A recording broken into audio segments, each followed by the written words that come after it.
जैसा कि आप सबको पता है कि मेरी बेटी नानी के घर 2 साल के लिए पढ़ने के लिए गई है। तो यहाँ पे बस हमारा मिलन हो रहा है 15 दिन बाद। हमें इससे मिलने के लिए जाना था और ये सारी चीज़ें मैं इसके लिए लेके आई थी क्योंकि मैं मिलने जा रही थी। एक्चुअली क्या हुआ ना कि इसकी तबीयत जो है काफ़ी ख़राब हो गई थी। इंस्टीट्यूट जाती है, वहाँ पे एसी होता है, फिर बाहर निकलती है, वैन पे आती है और वहाँ पे लू होती है क्योंकि पूरे राजस्थान में ही गर्मी चल रही, बीकानेर में और है, तो लू लग गई इसको। और फिर मम्मी के घर जाती है, एसी वेसी में बैठ जाती है तो लू भी लग गई। लू लगने से इसको बहुत ज़्यादा तो खांसी जुकाम हो गया, और इसको जो खांसी जुकाम लगता है तो बहुत तकड़ा वाला लग जाता है। और फिर इसको 102 फीवर भी होने लगा। डेली गोली लेके बेचारी कोचिंग जाती है और फिर जो है इसको वापस आती है तो इसको रात को फीवर वगैरह सब हो जाता है, आंखें झड़ने लगती है। तो ये थोड़ा सा डिप्रेस हो गई थी क्योंकि इसका एग्ज़ाम भी था, इसकी तबीयत भी ख़राब चल रही थी और बच्चे को देखो मम्मी और भैया और सब संभालने वाले संभाल रहे थे, लेकिन बच्चे को थोड़ा सा मम्मी पापा की तबीयत ख़राब में याद आ ही जाती है। तो फिर जब मैं इससे मिलने के लिए, इसने बोला कि मम्मी पापा मिलने के लिए आ जाओ, क्योंकि हमने इसको प्रॉमिस भी किया था भेजने से पहले कि हम हर संडे या हर 2 संडे में आ जाएंगे। तो पिछले संडे तो हम नहीं जा पाए, हमारे सर पे तो मुसीबतों का पहाड़ टूटा हुआ है, तो हम अपनी बच्ची से मिलने पिछले संडे जा नहीं पाए। तो ये नेक्स्ट संडे तो जाना ही था क्योंकि हमने इसको प्रॉमिस कर रखा था कि प्राण जाए पर वचन न जाए, हम मिलने आएंगे हर संडे या हर 2 संडे में। तो उसको ऐसा लगा कि मम्मी पापा तो नहीं आए पिछले संडे, तो फिर वो और बीमारी में लगा उसको कि भाई मैं बीमार हूँ थोड़ा सा, और थोड़ा सा एग्ज़ाम वगैरह भी है। तो बस थोड़ा सा इसने मुझे बोला था कि मम्मी आप आ जाओ आप लोग।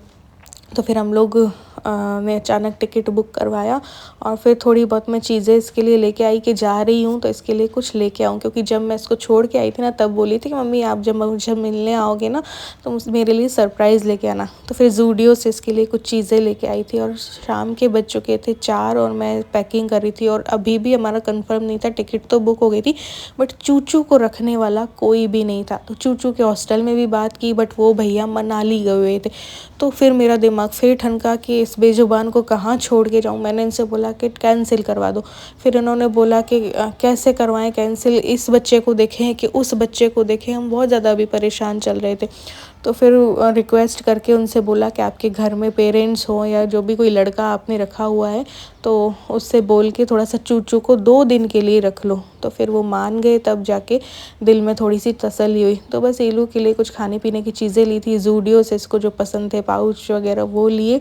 और क्योंकि ज़्यादा मेरे पास जाने का इधर उधर वक्त था नहीं, तो मैं जितना मुझसे हो पाया उतना मैंने बस ले लिया। और कुछ मैंने मीशो वगैरह से इसके लिए ना ऑर्डर किए थे पहले कि जाऊंगी तब मैं लेके जाऊंगी इसके लिए स्कर्ट, और तो वो स्कर्ट वगैरह मैंने डाल दिए थे। और कुछ मैंने इसके रूम को डेकोरेट करने के लिए मोटिवेशनल वॉलपेपर और मंगवा रखे थे, तो वो भी डाल के मैं ले गई।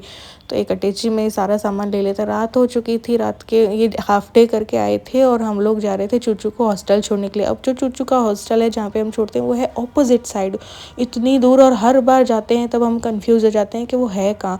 तो फिर उसको छोड़ के आए। यहाँ पे इस बच्ची का भी दुख अलग हमें लग रहा और उस बच्ची की भी टेंशन हो रही, तो ये भी बेचारी कहाँ जाए हमारे बिना।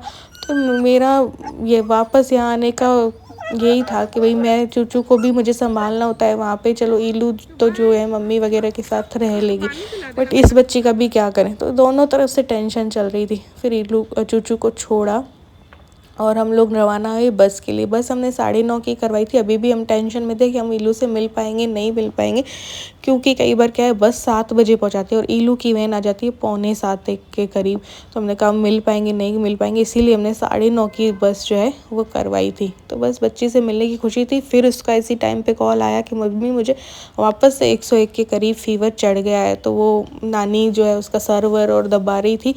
तो ऐसे में बस थोड़ा सा बच्चों को लगता है मम्मी पापा का, तो बस वही जाने, इसीलिए जाने का था। और बस इनको थोड़ा सा लगा कि खाना तो हम सुबह का ही जो बना हुआ था वही कुछ कुछ खा के आ गए थे। और फिर इनको लगा, तो मैंने कहा मैं तो भाई बाहर के चिप्स वगैरह तो नहीं खाऊंगी, तो पॉपकॉर्न थोड़ा सा ले लेते। इतने में बस थोड़ा सा लेट हो गई थी, 10 बजे थे। तो 10 बजे हम बस पे चढ़े और बस उससे मिलने के लिए बस वो एक्साइटमेंट हो रही थी कि ईलू से मिलेंगे सुबह और बस समय पर बस हमें पहुंचा दे। तो बस ये बस भी नई थी तो इन्होंने शूट कर लिया कि चलो मैं शूट कर लेता हूँ। तो रात को 1 बजे फिर मिडवे में ये बस जो है रुकी थी। और फिर पंगा एक और हो गया क्या कि पूर्णिमा का हमारा व्रत था होता है, हमेशा ही हम करते हैं पूर्णिमा को, और हनुमान जयंती भी थी। तो इन्होंने मेरे मना करने के बाद भी जो है मिडवे में जो है ये छोटी सी एक दाल का पैकेट और एक मूंगफली का, मैंने मना किया कि मुझे नहीं खाना है क्योंकि मैं डाइट पे हूँ, तो ये बाहर का नहीं, फिर भी इन्होंने ज़बरदस्ती मुंह में डाल दिया। तो मेरा व्रत भी टूट गया हम दोनों का, और व्रत भी नहीं कर पाए, और वो भी मुझे टेंशन हो गया, अरे यार पूर्णिमा हमेशा करती हूँ मैं। तो जैसे तैसे करके हम 5:30 बजे के करीब जो है बीकानेर पहुँचे। तो बस वही था कि बस अब तो शायद मिलना हो ही जाएगा ईलू से, क्योंकि 5:30 बजे बस ने पहुंचा दिया, तो फिर हम ईलू से मिल लेंगे, क्योंकि 6 बजे से तो ये तैयार होने लगती है। तो बस ये मिली, थोड़ा सा इसको भी अच्छा लगा। तो रात को तो इसको फीवर हो रहा था, तो ये ज़्यादा बात नहीं कर पाई थी, आंखें बहुत जल रही थी, और इसका गला भी बिल्कुल चौक हो चुका था, आवाज़ और भी नहीं निकल रही थी। तो 2-3 दिन से लगातार इसके साथ यही चल रहा था। 1-2 प्रॉब्लम्स और थी, तो फिर वो जो है नेक्स्ट टाइम जाऊँगी तब मैं इसका फुल बॉडी चेकअप जो है वो करवाऊँगी।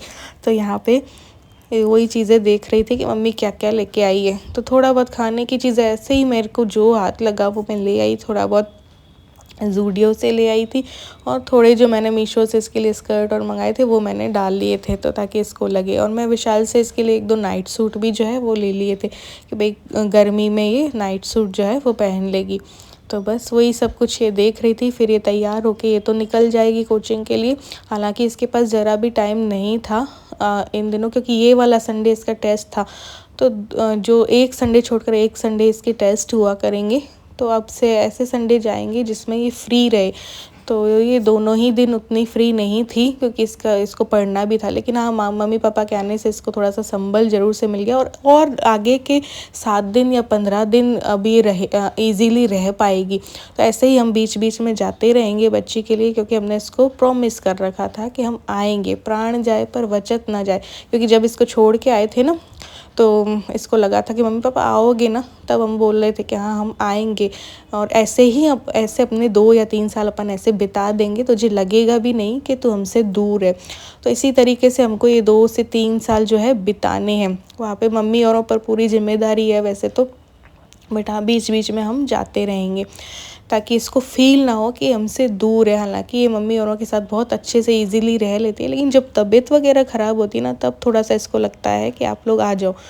तो बस ये खुश हो गई थी थोड़ा सा ये सब देख करके, और हमें भी बड़ी खुशी हुई इससे मिलके। तो ज़्यादा तो हमने कुछ वीडियो शूट नहीं किया, क्योंकि हमने इसी के साथ टाइम स्पेंड किया थोड़ा सा, जितना भी हमें मिला, क्योंकि इसको पढ़ना भी था अपने एग्ज़ाम के लिए, मतलब कि टेस्ट के लिए।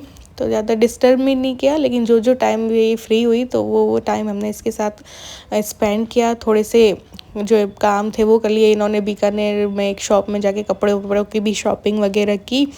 तो बस ये सारा चीज़ें करके हम 2 दिन में वापस